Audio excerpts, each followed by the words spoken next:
Today I'm talking to Dr. Khoramnia from the University of Heidelberg.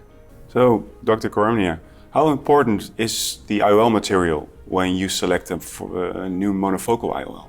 In my opinion, obviously the IOL material is one of the most important factors when it comes to the selection of an intraocular lens, because the best optic doesn't help you if the material later on causes a problem in the patient's eye. You know that some IOL materials can opacify or calcify later on, and you all know that this leads to a decrease in visual quality, visual acuity, and also stray light. And obviously we want to have a good optic in the patient's eye, but also a material which does not cause any problems on the long run. So, an optically clear material that also stays clear over time. Yeah, that's actually what we are looking for. Yeah, we want to have a clear material in the beginning, and that has to remain clear over the rest of the patient's life. Okay. And according to your research and your own personal experience, what kind of material is good with regard to PCO? Yeah, obviously there has been quite a lot of research about the topic of PCO. We all know that obviously hydrophilic intraocular lenses cause more frequently and more rapidly the problem of PCO formation. Actually, there has been a very nice study just published recently which looked at the YAG laser rate after the implantation of the Acrisof and the Clarion platform. Both are made of hydrophobic acrylic material, and we all know that the Acrisof in terms of PCO prevention is one of the best intraocular lenses available.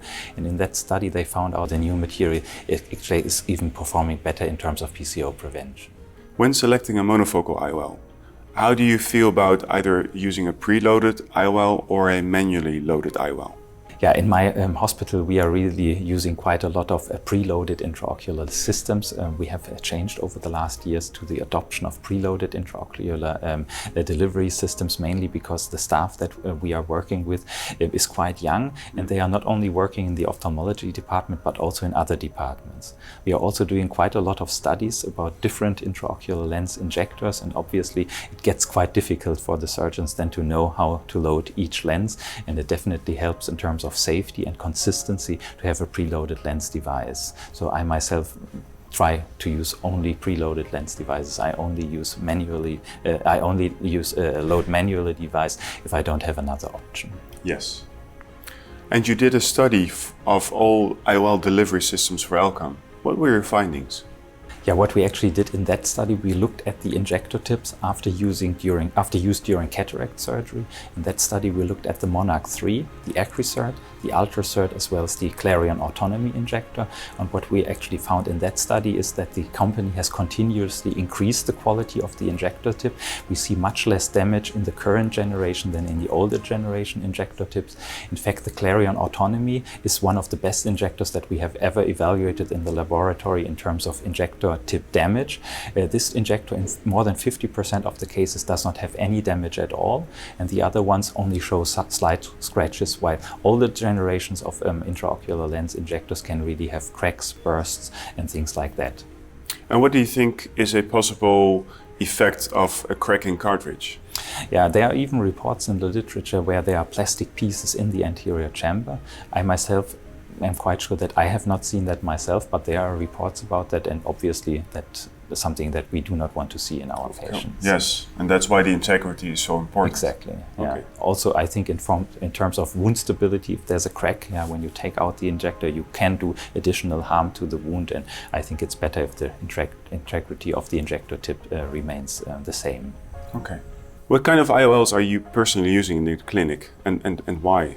Yeah, due to our publications that we have on the topic of the calcification of hydrophilic intraocular lenses, we focus in our hospital to use just hydrophobic intraocular lens materials. We have also done quite a lot of studies about glistening formations, and in our opinion the best intraocular lens material currently available is a hydrophobic glistening-free material, and that are really the lenses that we are currently implanting. Okay. And do you have experience with the Clarion autonomy system? Yeah, we use the autonomy Clarion injector as one of the most frequently used injector systems in our hospitals. We are very happy with the use of that device. First thing that is very important about that device, it's a fully preloaded lens device, and it contains the Clarion intraocular lens material. In my opinion, a hydrophobic glistening-free material is really what we are looking at, and that is the case in this injector system. Also, the injector system itself is very easy to use. You just fill viscoelastic material into the delivery system, then you remove a lock, and then there's a speed control lever which you can press with your finger, and you can control with the force that you are applying on that speed control lever the speed with which the plunger is moving forward. So you're always in full control of the delivery speed. And what you can also do is you can lift your finger during the process of implantation and stop the implantation process. And I think that this is a great safety feature. I also like about the device that it can be used completely single-handed, so you have the second hand free to stabilize the eye, which is especially important in local anesthesia cases. Okay, well, thank you very much, Dr. Khoramnia. Thank you for this very nice conversation about your experience with all these lenses. Yeah, you're welcome.